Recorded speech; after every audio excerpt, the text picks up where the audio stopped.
Okay, Assalamualaikum warahmatullahi taala wabarakatuh. And again, very good evening to you guys. So today, I'm gonna continue with our chapter, which is chapter 2. Let's not gonna um, waste any time. We just straight away go to the slide. Okay, so this is chapter 2, part 2, which is uh,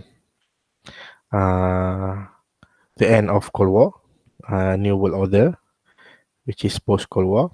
And in this chapter, we're gonna explain a bit the things that happened between the US and Soviet during the Cold War, and also after post Cold War, which is the New World Order. Okay, what is actually uh, being known as a New World Order.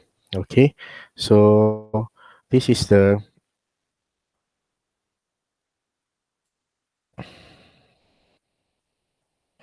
list of president. You can just notice it. Okay, so this is Cold War, started on 1945 until 1990. So Cold War uh, is one of the war that actually shape what gonna happen throughout the international arena or international environment nowadays. So this is the factor that actually shape post Cold War period, which is now, and it happened after the World War II, and it started 1945 until 1990s. A lot of crises happened, mainly focusing Cold War is a proxy war. They don't have any direct war between US and Soviet, but most of them war happen is a proxy war. For example, Korean War between the communism, the North and also the South Korean, the Vietnam War between the Ho Chi Minh, the Viet Cong and US, Cuban Missile Crisis between US and Cuba, Afghanistan. We have also Indian Pakistan, so China Taiwan. So this is the proxy, we call it proxy war. So this war happened throughout 45 until end of 1990s. Okay, so this is a what we call as a political struggle between a democratic and also the communism nations of the world following World War II, and this is being led by US, okay, as a democratic nation, and also another part which is the United Soviet Union, which is USSR, being led by the communist nation. So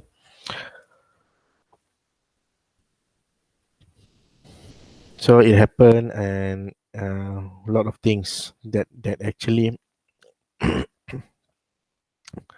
uh, going through, okay, and also this Cold War period it was a period that intense antagonism between the two superpower, which is who want to become main power lah. Okay, in the environment of Cold War, many scholars says in terms of balancing power, so we call it as a bipolar, which means bipolar means they have two superpower that control the nation on a same period. For example, in Cold War, we have US as a main superpower as well as the USSR, which is the Soviet Union. So they have two superpower, and that's why we call it as a bipolar. And then post Cold War, when the USSR or Soviet collapse, and the remaining power superpower is US, so we call it as a unipolar. Okay. So a period of tension between Russian and American. So it is also was called a Cold War because a hot war never took place between these two states. The soldier never actually fought against each other, but there was a lot of tension and also disagreement between the West and also the East. Okay, which means a constant of threat of war. So what were the key features of the Cold War? Okay, first is a conflict of ideas lah. Okay, American wanted to bring democracy ideas, which is like a free trade, so the equality of the people, the rights of the people, and economic and also society base. But in terms of the Soviet, they try to bring a one party system, which is also a dictatorship system, and also they wanted to bring a economic based on state control. And then the Soviet government owned all business and homes, so the Soviet government also was aesthetic, which means they don't believe in God. So human must be handled and care uh, as it was. It is a same, we call it concept adil, sama rata, And then the Soviet government believed that US wanted to destroy communists. Okay, so that's the part that actually lead to tension throughout this entire Cold War.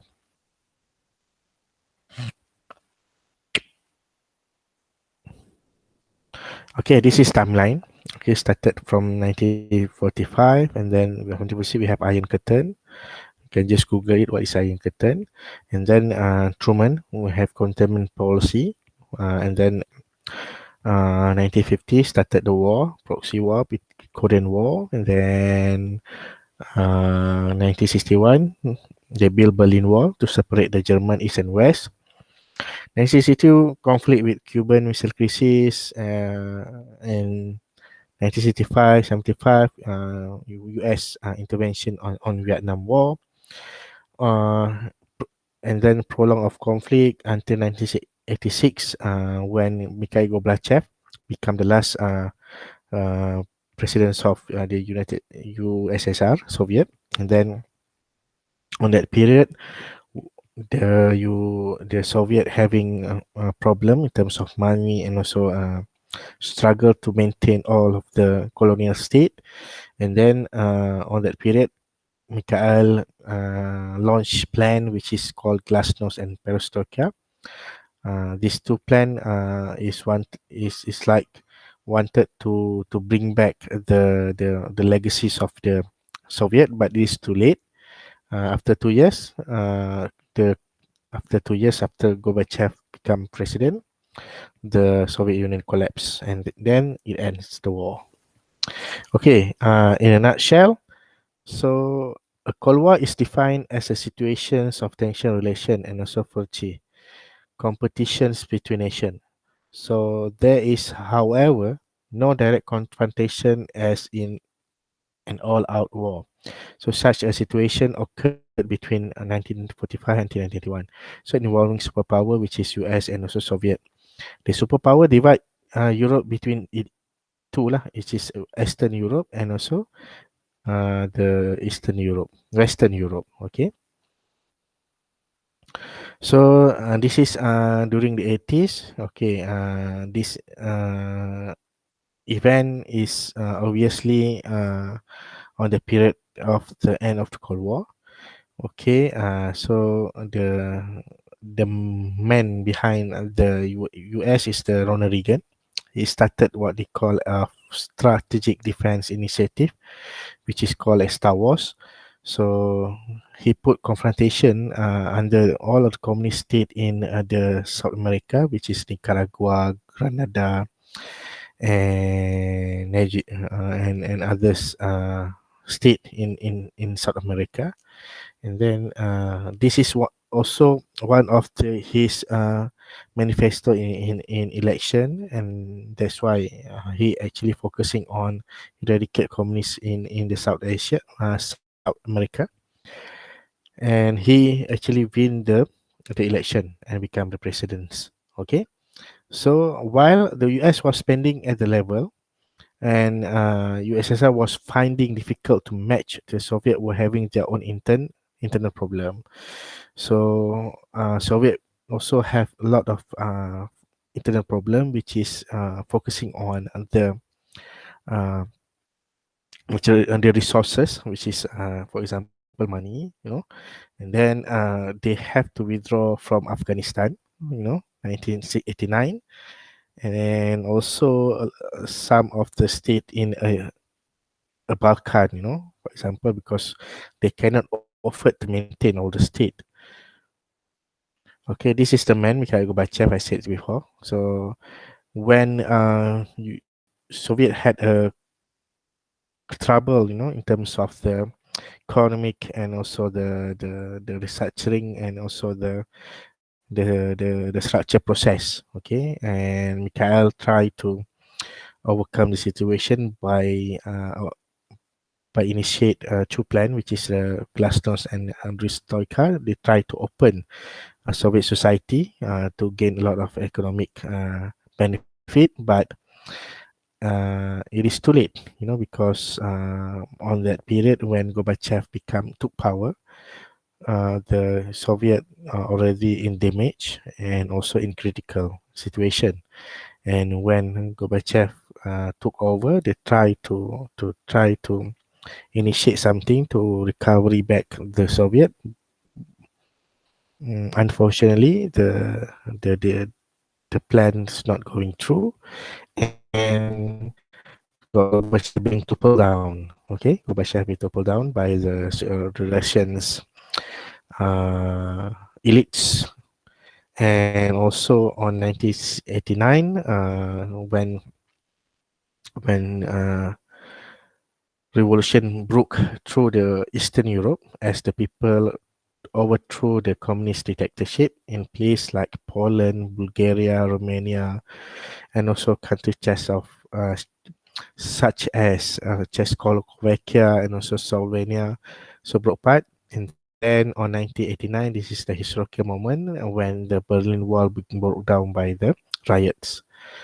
Okay, and then start from 90s, the elites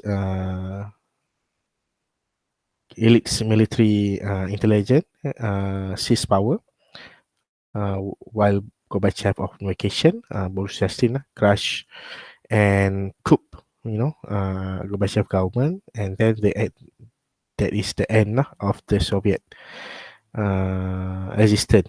Okay. So the end of bipolar. So as I said before, the power struggle, when during the Cold War, we having two main power, which is the bipolar and also bipolar, which is the US superpower and also Soviet. And then when the dismiss of the Soviet Union, and then the left is the US. So US lead the world, become sole power. So it is called as a unilateral lah, or unipolar. Okay. And New World Order happened. So 1991, world become more in terms of international cooperation, military intervention, the post Cold War. So the meaning of the New World Order, any period of history evidence a dramatic change in the world political through the balance of power. Okay, so New World Order, some say it's a conspiracy theory in which a group is conspiring to the rule of the world via world government and also globalization. If you know now, world being ruled by American. Okay, although we feel that we are in a sovereignty, in a security, but yet we have to follow the American. If you don't follow them, then it's hard for us to survive. Okay, it's like they create what we call as a one world government by initiate an IO, international organization like United Nations. So the part of the United Nations being controlled by US.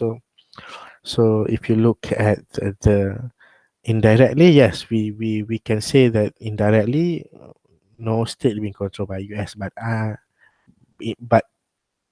sorry, for let's say directly, none of state above being controlled by US, but indirectly, yes, we are actually being controlled by US. Okay, so uh, this is a quote by the George Bush after the end of Cold War. So he says that today we stand a unique and extraordinary moment. The cases of Persian Gulf, and also he mentions about the New World Order can emerge, which is a new era, freer from the heat of terror, stronger to persuade justice, and more secure in the quest of peace. An era also which the nations of the world, east and west, north, south, can prosper and live in harmony. So it is also a world in which a nation recognize the shared responsibility for freedom and also justice. A world where the strong respect the rights of the weak. Okay, this is what George Bush mentioned about the New World Order. Okay, the post-Cold War environment not actually as good as we expect. We feel that after the end of Cold War, there's no conflict or no war could happen in the world. But yet, a lot of things happen in the world. For example, in terms of economic challenge, we have North-South gap, lot of new governments emerge when the collapse of Soviet Union, and then the new state cannot afford to maintain their in terms of maintenance. They have to um, struggle, to maintain their sovereignty. So a lot of things happen in post Cold War. Okay, so in Europe they try to overcome it by organize or by initiate what we call as EU, European Union. Okay, so European Union is a stepping stone to the all of the Western Europe state that belongs to the Soviet before, and then they become free, but they cannot maintain and also develop their economic factor, and then they form what we call as European Union, which is EU, mainly to boost up, to overcome, to recovery back the economy, and then to become as maintained as they can. And then this is after the collapse of economy, and also a lot of things happen during the after the post Cold War, which is the new threats happen. For example, ethnic conflict, humanitarian crisis. A lot of things happen in African, Middle East. And that actually uh, uh, put a lot of struggles to the state to live. Okay, humanitarian crises happen until now. Still, people don't have shelter. People don't have enough food. Mainly focusing on the African, the continent, and then the Cold War structure has kept check ethnic division in many countries, rise in limited military intervention, and then the end of Cold War challenge. It also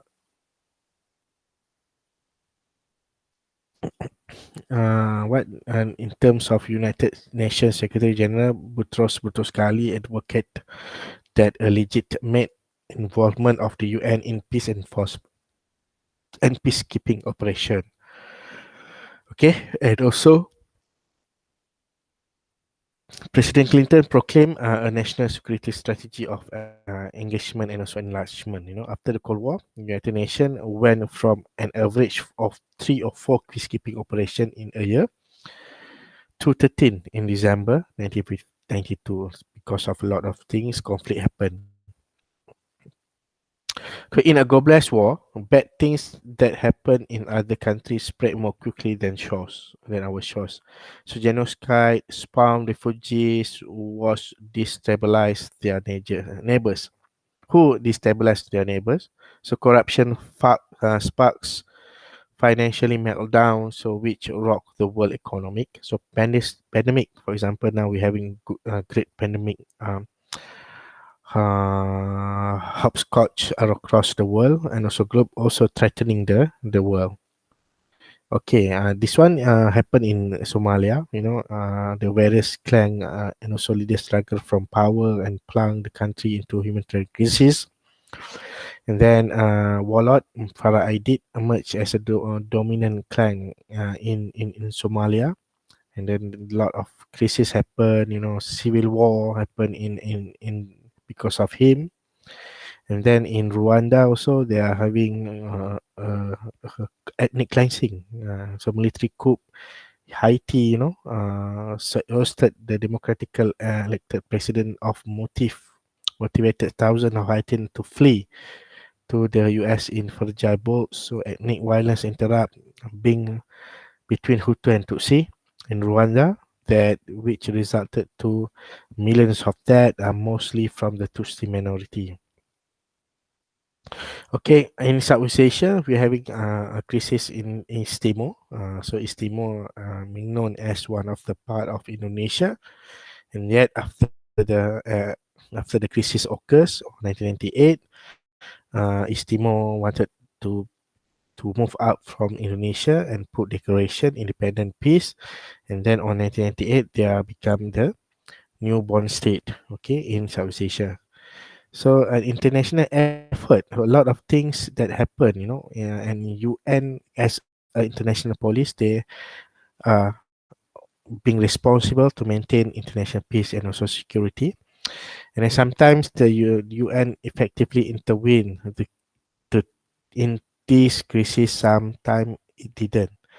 Okay, so the US found that its status as a world economy and military superpower will not necessarily equate to unchallenged world leadership. So the US would meet a host of challenges within the UN and from non-governmental organizations as well as from new enemies. Okay, so this is what we call international efforts like to overcome all the crisis obstacle that occur in the world. But still, until now, we're facing a lot of conflict and problem. Why? We're gonna continue to later lah in chapter 5. So now next we continue to the uh, part 3, our part 3, chapter 2. Okay, post Cold War New World Order, and then this one we're gonna touch about of the new threats that emerge that actually make chaos a lot of throughout the world until now. So it is after 9/11. So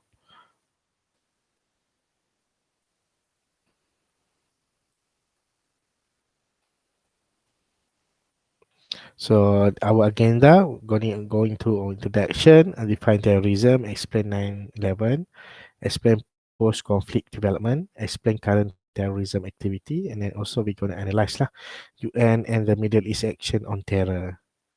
Okay, so this is some video. Maybe you can look at it.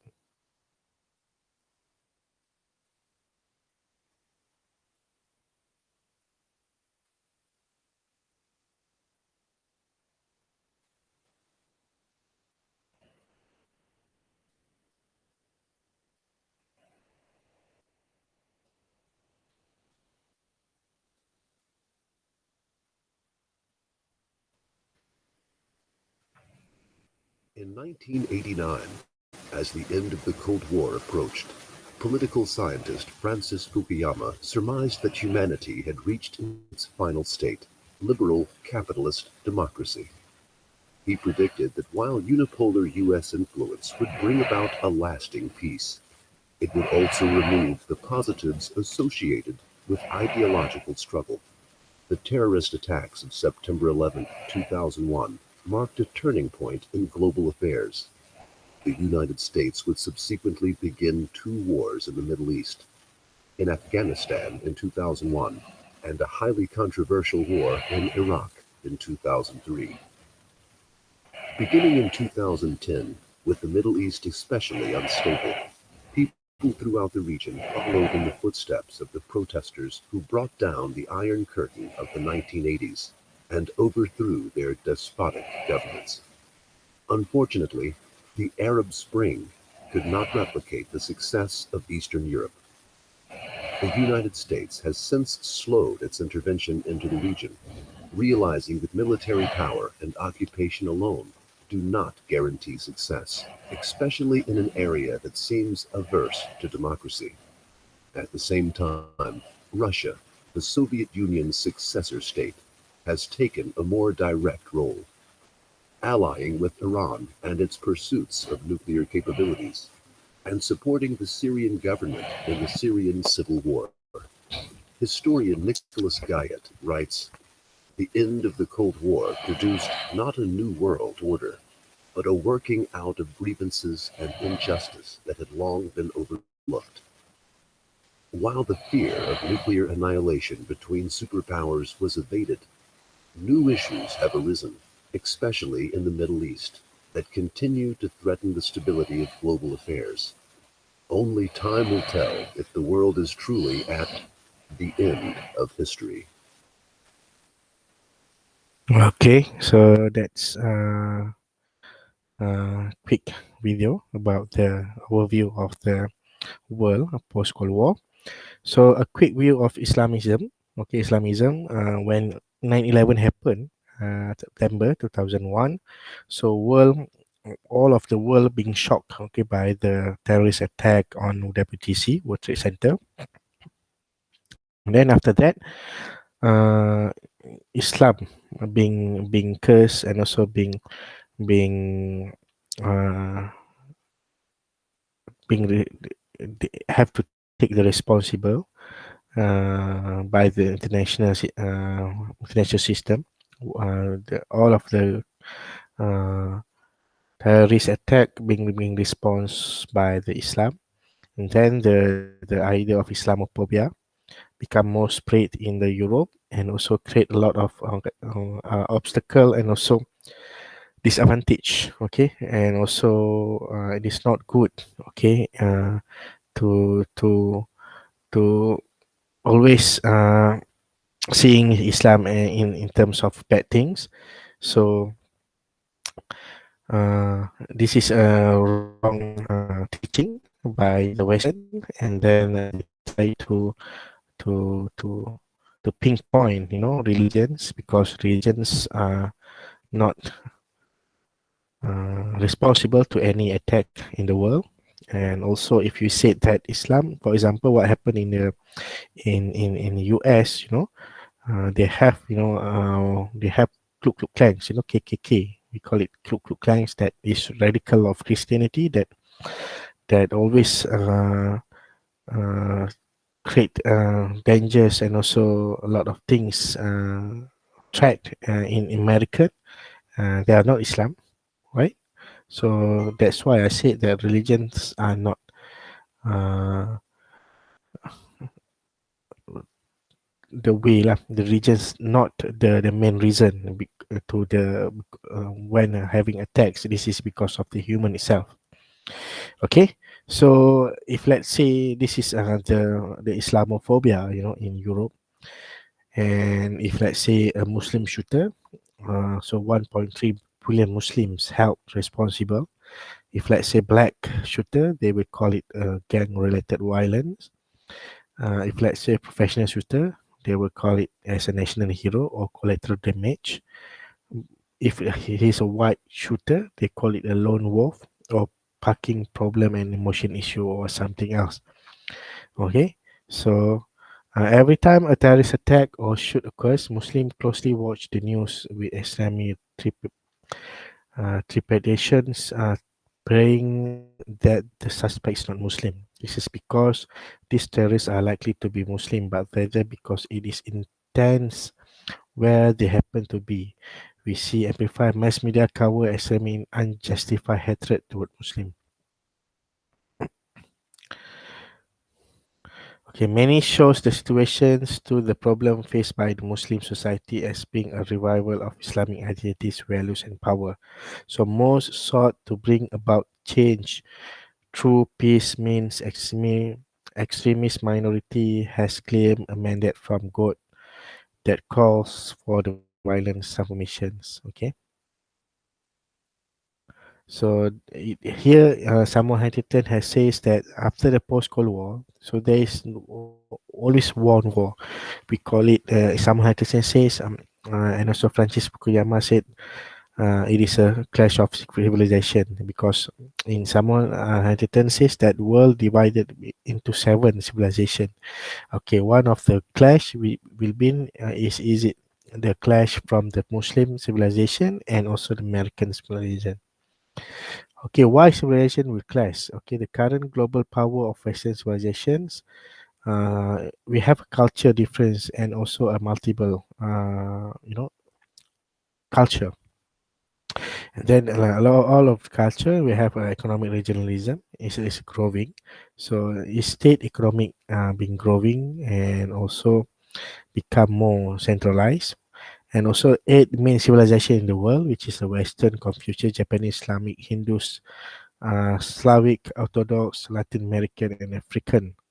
Okay, so the clash of civilization, according to Samuel Huntington, he says that the fundamental source of conflict in this new world will not be primarily ideological and also primarily economic, but the great divisions among humankind and dominating source of conflict will be cultured. So nation state will remain the most power actor in world affairs, but the principal conflict of global politics will occur between nations and groups of different civilizations. So the clash of civilization will dominate global politics. The fall illness between civilization will be the battle lines of the futures. Okay, so got one video. Maybe you can see this video. A macaque analysis of Samuel Huntington's The Clash of Civilizations. Culture and ideology shape our relationships. Both define who we choose to associate with. But which has more influence? Cultural factors such as language, customs, and societal rules, or ideological ones such as politics or philosophy? In 1996, Samuel Huntington published The Clash of Civilizations, in which he theorized that cultural differences between civilizations, rather than ideological differences, would be the primary source of future global conflict. Let's create a clash between two stereotypical high schools. It's lunchtime at City Academy. The football team eats with the cheerleaders. The nerds are playing cards, the popular kids are playing guitar, and the art club are reading poetry to each other. These different groups aren't mixing, and they aren't really keen to either. The social groups stick together based on aspects of themselves they believe to be fundamental, personal, and defining. Civilizations share history, religion, language, and other important cultural touchstones. There is an easily identifiable us and them, both in global politics and in the lunchroom. School's out, and the cliques from City Academy are mixing easily with the cliques from Hill High School across the road. The football teams play a match, the nerds compare math notes, the guitar circle has doubled in size, and the art club have formed a poetry group. This is the natural order of things, until the parade comes to town. There's a competition for the best float, and both schools want to win. Next day, the lunch tables at both schools look very different. The different groups are sitting around the same table, having put aside their cultural differences to work as a team. The art club are in charge of painting, the nerds are programming the float's lights, the cheerleaders are planning outfits, and the popular kids have recorded a song. The contest has changed the basis of association and antagonism. They have become allies against a collective adversary, the school across the street. Parade day comes, and City Academy takes home the prize. Days later, having put aside their cultural differences to support an ideological cause, they're back to their old ways. In the case of international conflict, Huntington believed the same thing happens. Countries pull together and cooperate when fighting for a shared ideology, for instance in times of war. But Huntington believed that cultural differences are more pervasive than ideology. He thought that cultural separations persist, and therefore these differences are a perpetual source of recurrent conflict. He applies this theory to the alliances and antagonisms that were formed during and after the Cold War, and in doing so, raises some controversial questions about the driver of conflict. A more detailed examination can be found in the CAT analysis. Okay, that's all the video. And then we move to the slide. Okay, next will be the. Okay, so when 9/11 happened, straight away American uh, decided that the terrorist attack at the WTC is being responsible by the Al Qaeda. This is because started from 1988 during the Cold War after until before the WTC attack. So American had a military operation in Al Qaeda in Afghanistan. So Al Qaeda is a terrorist group in Afghanistan. Okay, and then so straight away they pinpoint that Al Qaeda is responsible to the terrorist attack in the Afghanistan, and then they started to create what we call as war against terrorism. Okay, and the terrorism factor become more and more spread in the world until now, and he's the we call it as a non-traditional security threats that can collapse the world. Uh, Terrorism is not a new phenomena, so but it is important has been magnified in a globalized world distinguished by rapid technological advance in transportation, communication, and also world development. Okay, so how do we define terrorism? For example, Townsend says that the pursuit of political goals through the systematic use of terror alone, and also is a fear that the terrorist act create goes beyond physical damage and causes. It also terrorism is in part we call it as symbolic violence. Okay, this is from the Law of Terrorism and History books 2009. Okay, history of terrorism. A lot of history. This terrorism is not new. Okay, started if you flashback from the Roman Emperor. Okay, Sicari opposed Roman rule over Judea. Okay, and then it becomes one of the defending phenomena of the modern era. Uh, so huge variety of terrorist group in modern age. For example, it is cultural cross, political spectrum. For example, we have KKK, Klux Klans in American.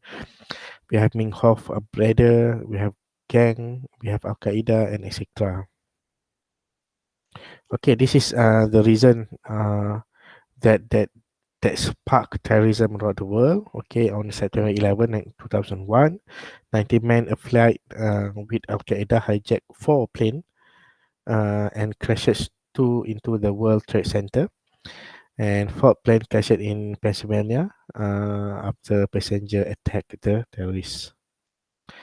Okay, this is the Al Qaeda president at time of the September 11. So they have a lot of rangkaian connection.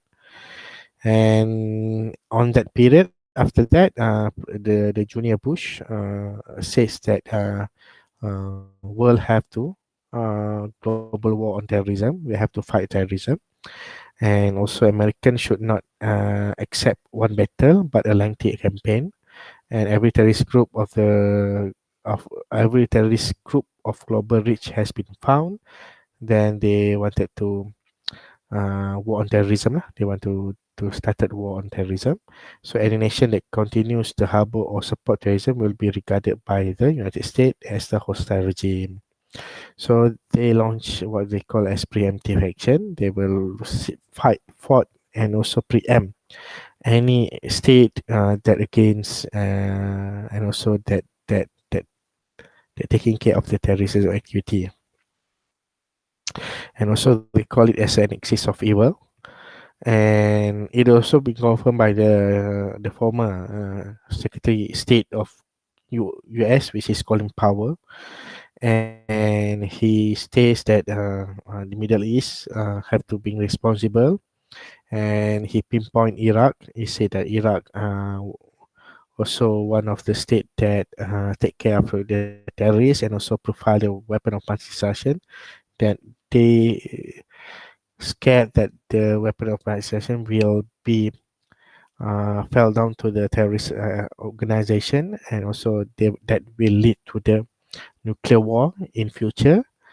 And also Donald Rumsfeld wanted speculate that uh, United wanted to launch war, and then United launch war to freedom Iraqi from Saddam Hussein. They say that Saddam Hussein uh, collaborate with the terrorism, and also they profile what WMB. So this is comparison. Okay, they have on the first period 1991, US having conflict with US, conflict with Iraq. Okay, on 1992 we call it Desert Storm, and then on 9/11 again conflict with Iraq. They call it the Iraqi Freedom. So this is the objective, and also the contrast. Okay. Okay, and 2003, US toppled down Iraq, and Saddam Hussein being caught, and they most of them on that period says that when Saddam Hussein toppled down, Iraq will become more freedom and freedom. But until now, a lot of things happen. This is post-conflict development, and until now, still by today, Iraq still it's not a peaceful state. Okay, after the Iraqi was down, so this is the things that happen. You know, people being caught, then being tortured. This is not good, and a lot of things uh, being wrongly done by the American. Okay, and okay, in additional of that, it also create a lot of conflict that happen throughout, not only in Middle East but in Europe. For example, in 2004, terrorist attack in the subway in Madrid, as well as the UK, that killed more than 200 people, and it is led to the Spain withdrawing its force from Iraq. And then in additional terrorism consideration, suicide bombing are a common part of Israel-Palestinian conflict, and also in US they started to initiate the Department of Homeland Security to strengthen more security in US. Okay, and also in Iran. Okay, the US Secretary of State considered Iran to become one of the state that sponsor for the international terrorism.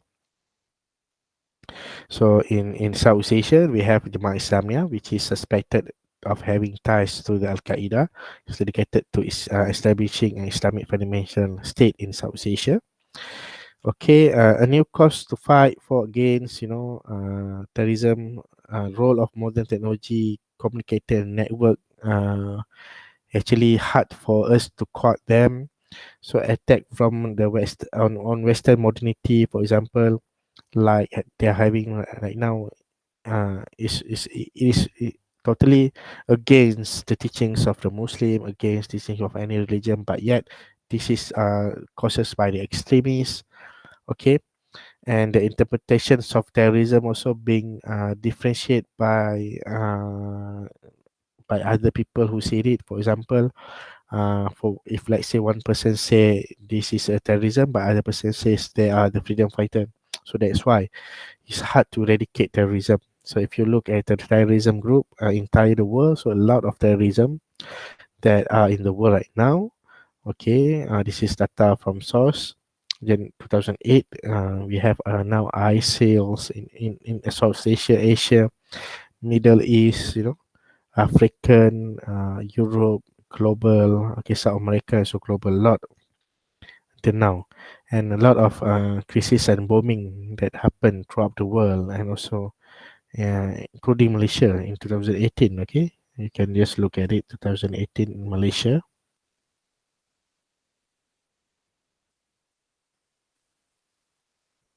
Mm.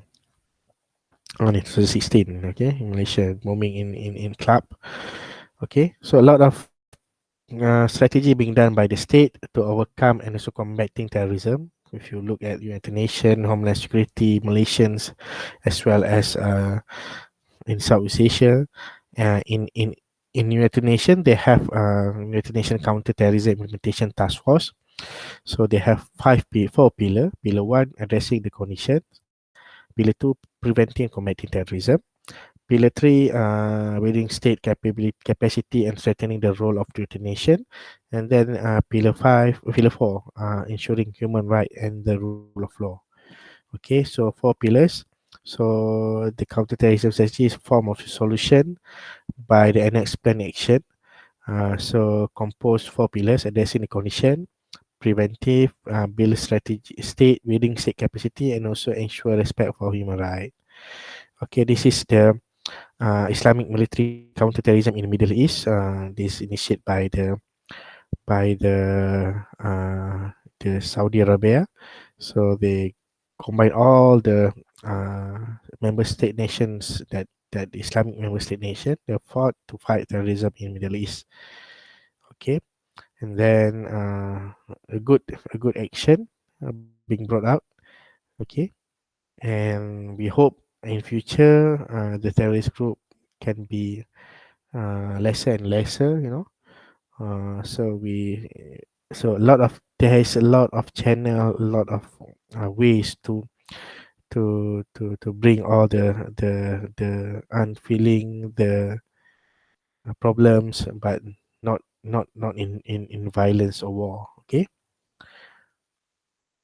Okay, this is something to ponder, to for you to think. How can we have a war on terrorism when the war itself is terrorism? Okay, so that's all for chapter 2. Then next we're going to continue to chapter 3. Okay, chapter 3. So so so that's all for now. Thank you. Assalamualaikum.